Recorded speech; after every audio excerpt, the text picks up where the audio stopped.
Are you selling your home and you're curious on what the costs are on selling a home? Watch this video, we're going to talk about that today.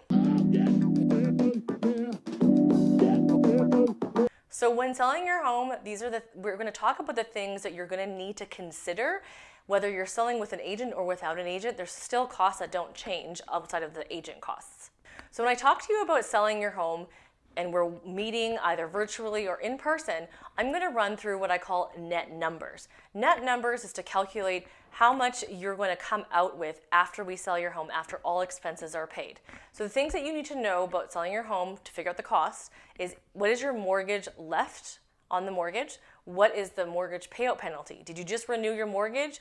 Do you have 1 year left on it? What's the situation with your mortgage? We're going to talk about the lawyer fees. Lawyer fees are always the same. They're usually in the ballpark of about $1,000.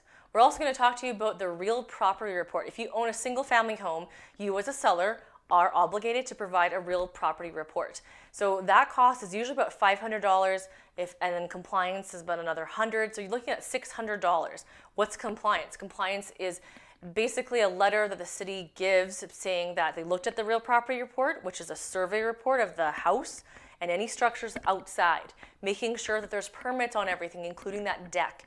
If the deck doesn't have a permit, you're going to have a non-compliant RPR. We want to make sure as a seller to get a compliant RPR. So if you're looking at costs, you're going to want to consider, maybe is it going to cost you money outside of getting permits, or do you have to fix the deck? So that's an extra cost that you need to consider. Do you have a shed that's non-compliant? Are you going to be taking that down? These are all important things, and as a seller, you are to provide that.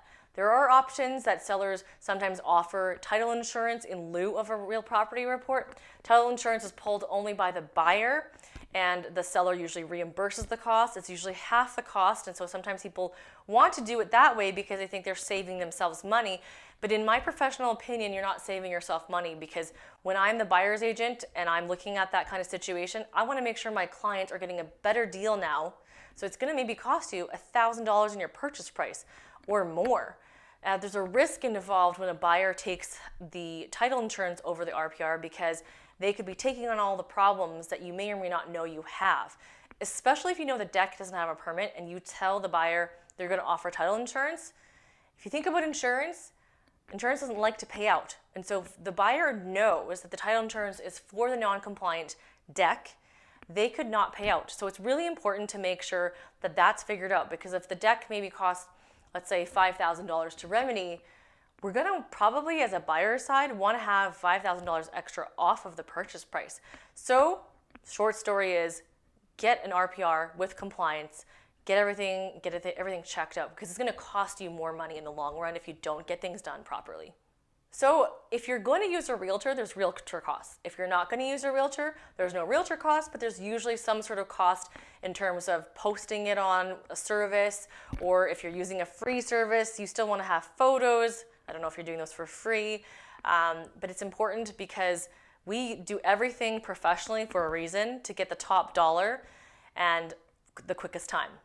You may be saving money in terms of not hiring a professional realtor, but you have to remember that there's a bigger picture for the cost of your home and who's negotiating on your behalf, who's helping you make sure you get the highest amount of money. If you feel confident doing it on your own, you can close your ears for the next section that we're going to talk about. So realtor cost here in Edmonton, Alberta, there is no standard cost. Realtors can charge whatever they're looking to charge. We typically see 7% on the first 100,000 calculated and 3% on the remaining balance. Now, when you take a look at that, it usually works out to be about 4% of the actual purchase price, and you don't pay that unless you actually sell your home.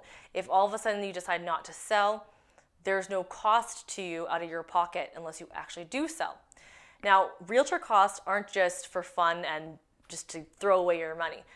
For example, when you hire us, we actually pay for a lot of the services, and it's included in those costs. So professional photography, we have professional measurements done, a virtual tour done, we have a very specific marketing strategy, and we have a whole team that you're actually being able to take part in these costs. You're not just paying the services for one person. You have a team assisting you in the sale of your home. We also have a home stager on our team that helps you prepare your home for sale If you're not hiring a realtor that has these staging services, you'll have to accommodate for that.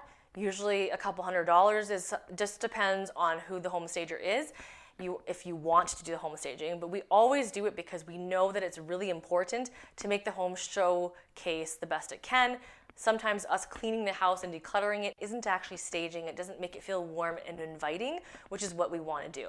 Another one of the services that we offer is a pre-listing inspection, which is super important because then we're not stressing out wondering if during the inspection, the actual inspection when the buyer does it, is if they're going to be asking us for more money off because we didn't know that the furnace was almost done or the shingles were had a problem with it. It's so important to have all those things done, and we take care of all those costs up front so that you're not worried about it, and it's going to ensure a better sale in terms of less stress, more money for you, and less time in the market. So whether you're using a realtor to sell and represent you for selling your home, you have to consider the other side. A buyer agent may come to your home with their clients. And so the cost I'd mentioned to you about earlier, the 7 and 3, is actually covering the cost for both seller and buyer agent side. It's not doubled. So when you're looking at, if you're just selling on your own, you're paying the fee of whatever service you're using, you're also going to have to pay the side of the buyer agent because they're going to want to get paid if they bring the buyer in. So you have to remember, so usually they're expecting 3.5% on the first 100,000, 1.5% on the remaining balance, and I forgot earlier to mention, plus GST. We have to charge GST. So that cost doesn't change. So in theory, the cost of using a realtor to represent you is the 3.5, 1.5. And you also have to think about the cost of what's your overall sell price going to be using yourself representing yourself or an experienced agent who's going to make sure you get the top dollar. So some other added costs to selling your home you want to think about is anything you might want to do to update your home, to fix up the holes in the walls, new fresh paint. Those are all things that you might want to consider because it is a cost of selling your home, but it will help you get more money down the road.